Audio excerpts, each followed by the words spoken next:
Bismillahir Rahmanir Rahim. Assalamu alaikum wa rahmatullahi wa barakatuh.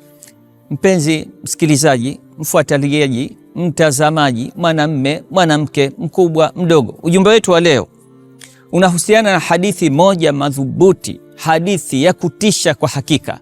Yakulu nabiyu sallallahu alayhi wa sallam, anasema mjumbe wa Allah katika yale yaliyosihi kutoka kwake, man iqtata'a haqqa mri'in muslimin, yoyote yule ambaye atachukua haki ya Muislamu mwenzake biyamini, tena kwa kula kiapo juu kwamba hichi ni changu, niko tayari kuapa, basi huyo adhabu yake aujaballahu lahu nara, Allah anamwandalia moto, wa harrama alayhi aljanna, na anamuharamishia kuingia peponi. Hebu tutizameni haya makamio yalivyokuwa ni makali kabisa.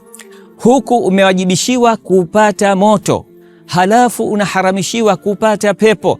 Kwa hivyo tusije tukaona tu kwamba pepo ni tamra anta akiluha, pepo ni tende ambayo wewe unaweza kuimeza kirahisi. Kalla wa hasha. Ujumbe huu tuuchukue na kuueneza. Wassalamu alaikum wa rahmatullahi wa barakatuh.